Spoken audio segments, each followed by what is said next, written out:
Wir sind jetzt in Gran Canaria angekommen. Dort kann man sich sehr gut verproviantieren.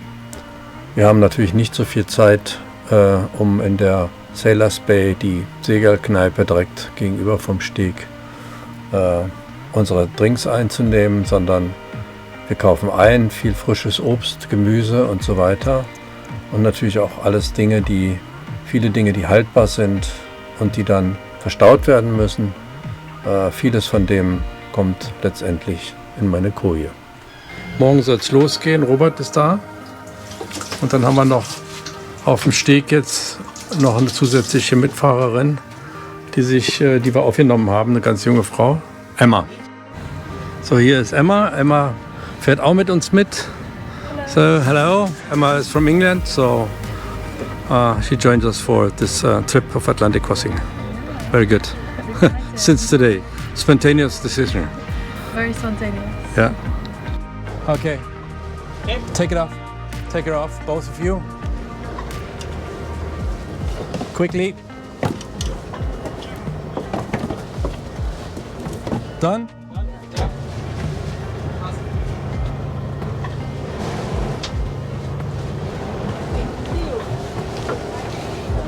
Bye-bye. Woohoo!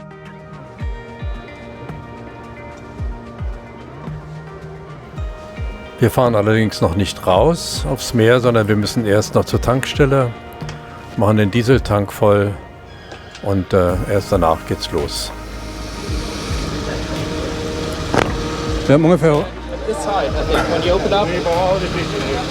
Well, the fenders are on both sides, this side and the other one.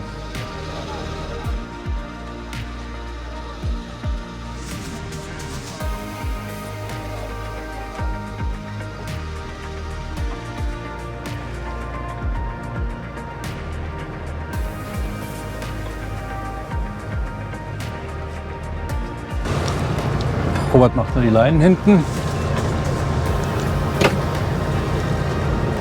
Einmal macht die Leinen vorne.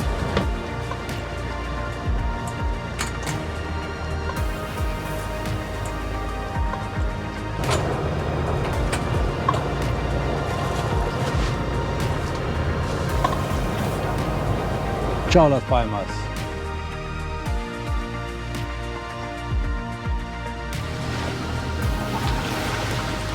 So, der Start ist sehr sanft. Wir haben ganz wenig Wind und auch wenig Wetter.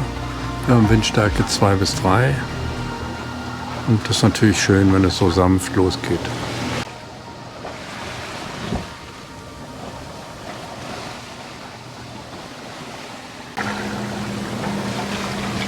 Und trotz des schwachen Windes laufen wir jetzt fast 5 Knoten über Grund, was erstaunlich ist. Wir starten in einem Bereich mit schwachem Wind, das ist der blaue Bereich hier. Vor uns ist im grünen Bereich relativ guter Wind. Leider ist es so, dass dieser Schwachwindbereich sich mit uns nach Süden ausdehnt und wir müssen sehen, dass wir so weit wie möglich nach Süden fahren und in dem Bereich mit Wind bleiben. Ja, kaum Welle, das ist schön. Der Wind ist ganz ruhig. Wir steuern hier mit Windpiloten und laufen so immer so 4,5 Knoten jetzt inzwischen, 4,5 bis 5 Knoten. Wir haben uns 10 Knoten Wind. Und niemand ist außen rum. Hat wirklich eine ganz ruhige Nacht. Der Mond scheint und ein paar Sterne sind am Himmel. Und nachher geht der Mond unter und dann gibt es einen tollen Sternenhimmel. Ganz angenehmes Segeln, also spitze. Und die zweite Nacht ist super spitze.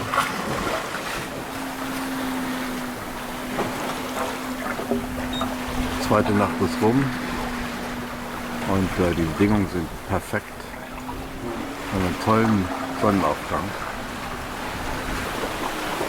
Wir laufen unter Windsteuerung und zwar mit ausgebombten Segeln im Schmetterling. So, am dritten Tag haben wir hier neben uns einen Segler, beziehungsweise stimmt nicht ganz, der ist eigentlich vor uns. Und man sieht auch den hohen Atlantikschwell. sagen. Den überholen wir ganz langsam.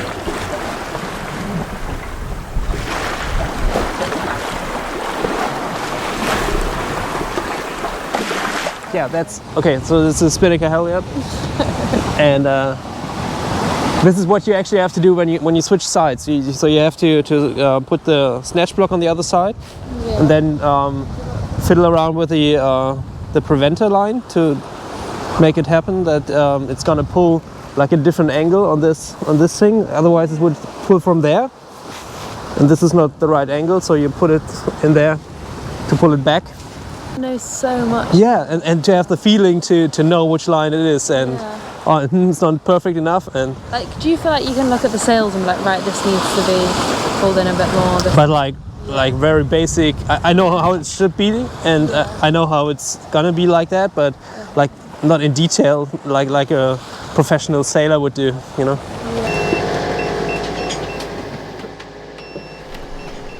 Der Scooter hat irgendeinen Fehler, piept seit Tagen und es nervt natürlich und wir versuchen jetzt hier die Ursache zu finden oder wenigstens das Piepsen abzustellen. Man soll es nicht öffnen.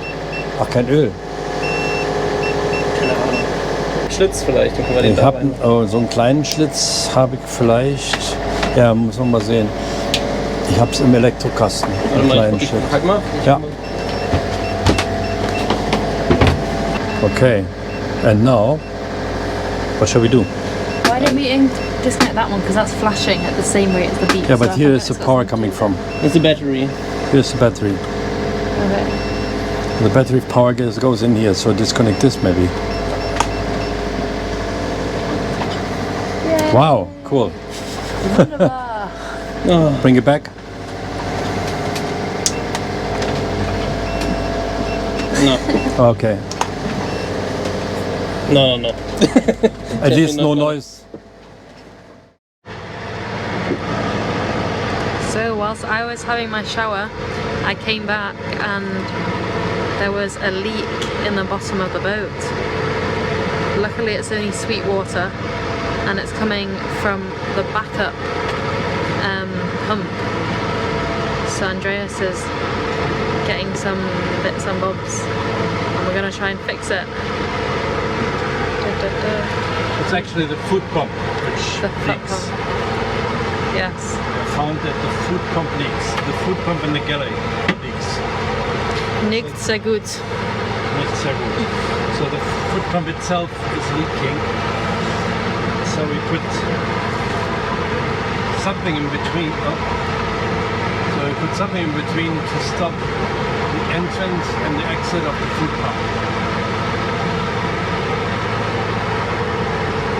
Hope it helps. Luckily, Andreas being the person he is, we've got lots of spare tools everywhere, so it's good. So, das ist jetzt die nächste Begegnung auf See. Der fährt wahrscheinlich auf die Kapverden. Und wir haben jetzt aber abgedreht Richtung Martinique. Mal gucken, vielleicht erkenne ich den ja, wer das ist.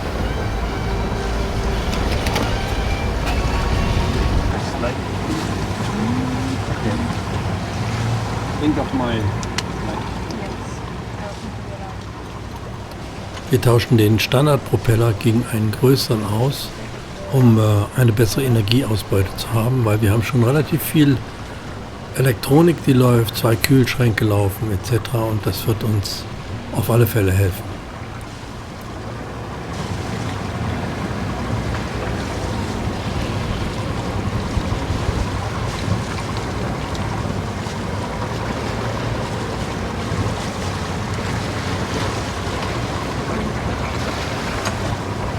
Finish. Fertig. Do we need to tighten it in Hä? Ja, gut. Alles gut. Wunderbar. Fertig. You want to pull it, but you have to be careful that you don't get hit by the boom, and because it's swinging around. So you have to like catch it and then hold it. Okay. Okay? Yeah. See? Okay. Can you just pull a bit down? Yeah. Just lower it down and put it on the deck. We need to get it on the other side of this. No, we're gonna do it afterwards when we detach the line. Just hold it. Okay. So you can also do like this. We don't do it too short. If you want to hang it somewhere, it's different. When you put it like that, you do it. It's to stow it away in a locker. But if you want to hang it, then do it like this. Ich kann die Schot schon mal rausmachen, ne? Leider haben wir immer noch keinen Wind. Wir haben Flaute, Flaute, Flaute. Und die Segel können wir kaum benutzen. Also entscheiden wir uns wegen des schwachen Windes, die Kap-Verde-Inseln anzulaufen. Wir müssen unseren Diesel auffüllen, weil wir haben doch relativ viel verbraucht auf der Strecke hier runter. Eigentlich wollten wir da gar nicht hin, aber letztendlich wird das schon toll sein und wir werden es nicht bereuen.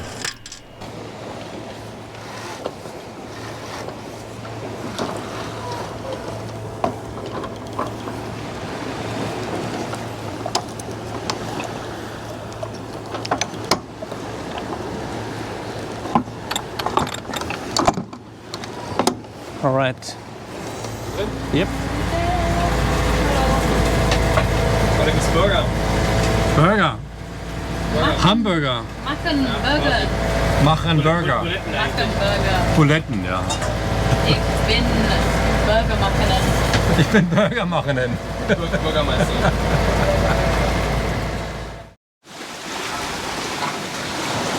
Der Atlantik ist ziemlich unspektakulär im Moment. Und wir sind alle beschäftigt. Der eine liest E-Mails und programmiert vermutlich.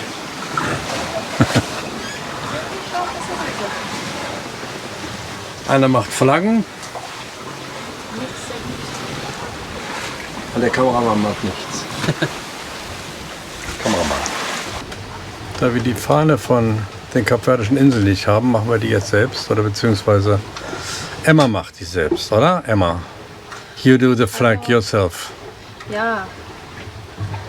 Ich bin glücklich.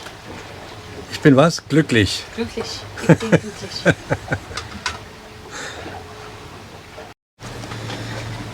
Und die Flagge von Mindelo ist auch fertig. Da haben sie sich echt große Mühe gegeben. Super. So kurz vor Weihnachten fahren wir jetzt auch mit viel Weihnachtsdeko durch die Gegend. Das heißt, hier hängt ein Stern und am Fenster, ja auch hier. Und es hat alles immer gebastelt. Ab jetzt haben wir jeden Tag fliegende Fische an Deck. Zeig mal her den.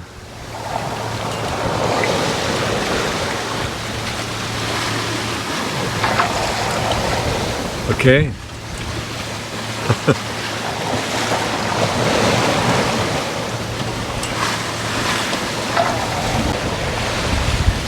Oh, warte, da sind ja mehrere auf einmal.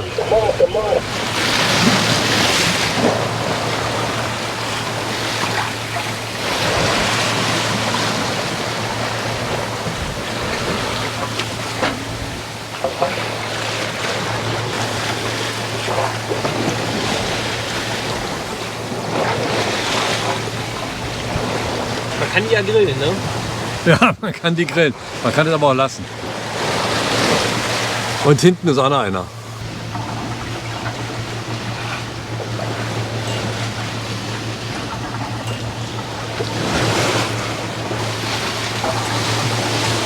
So langsam kommen wir an hier zwischen den Inseln.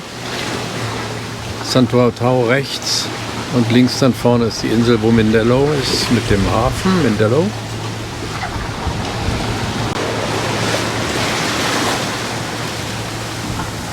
Halt dich fest.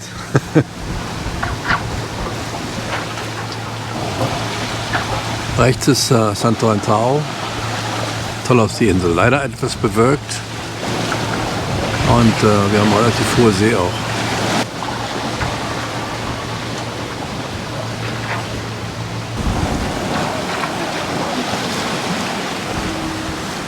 Jetzt haben wir noch 3 Meilen zu fahren, kurz vor der Ankunft.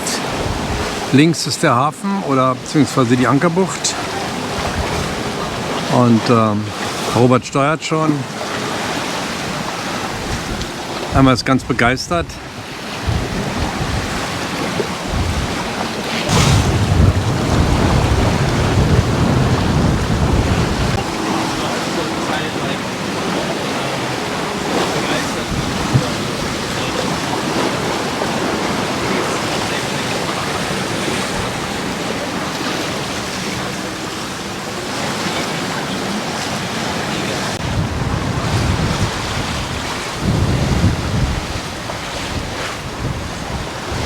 So, jetzt Segel weg, oder? Ja.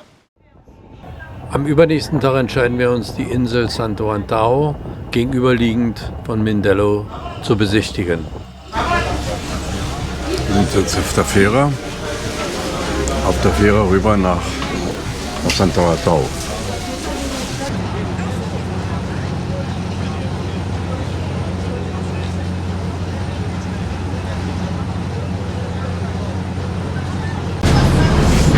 So langsam kommen wir in Santo Antão an.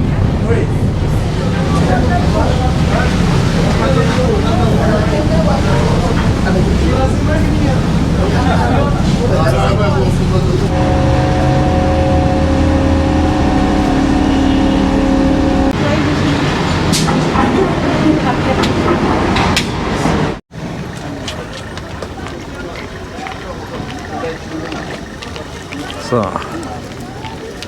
Und hier ist unser Driver für 80 € um die Insel. Kuckuck!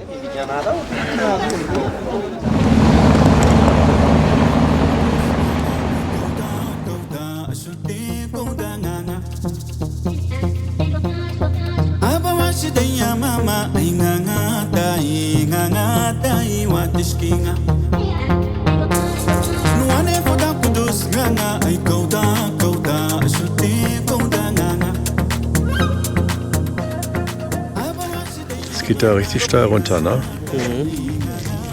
Wahnsinn. Und die Berge da hinten, Spitzen, wo man raufgehen kann.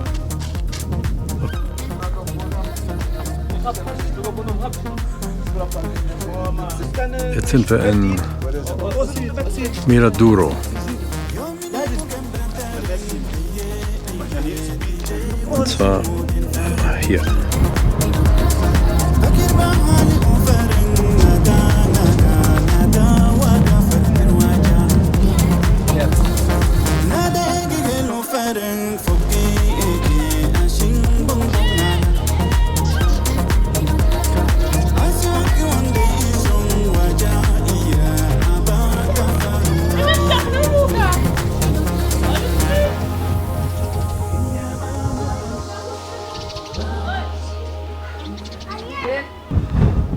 Emma und Robert sind jetzt zu Fuß unterwegs und ich bin mit dem Fahrer fahre weiter und die steigen sozusagen zu Fuß ab. Eine Wanderung über 3 Stunden und ich fahre mit dem Fahrer weiter. Von hier aus, von dem Punkt aus, kann man beide Seiten sehen. Haben wir die Seite und dann hier die andere Seite. Und da geht es auch steil runter, meine Güte.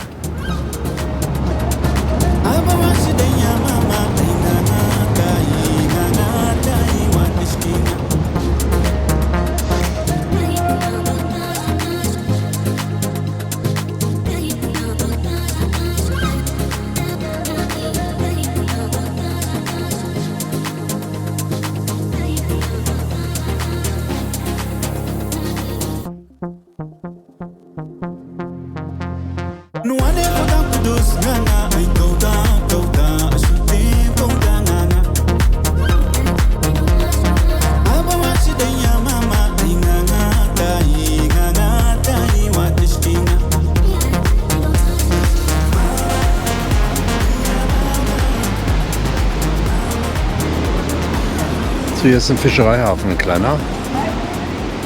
Und der Markt. Da ist nicht mehr viel da. Ein riesen Thunfisch, Rest. Und ein Mai, glaube ich, oder irgend sowas.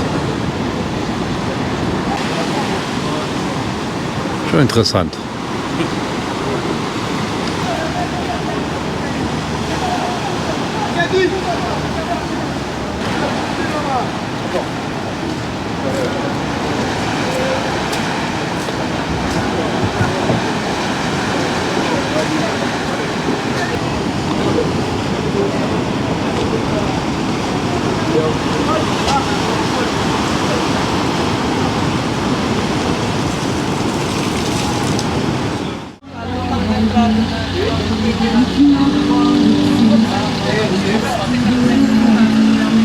Ah, hallo, die Wanderer. Ja.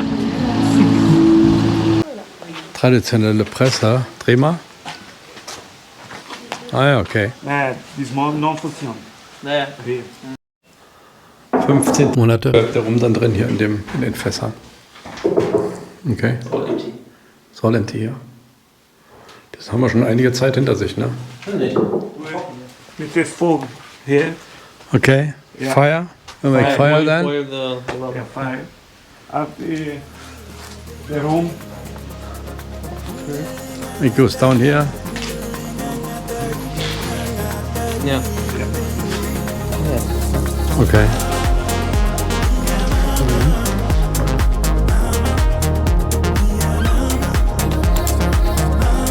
Inzwischen haben wir den 23. Dezember und wir bleiben natürlich Weihnachten hier. Danach geht es, nachdem wir vollgetankt haben, auf den langen Weg rüber über den Atlantik nach Martinique.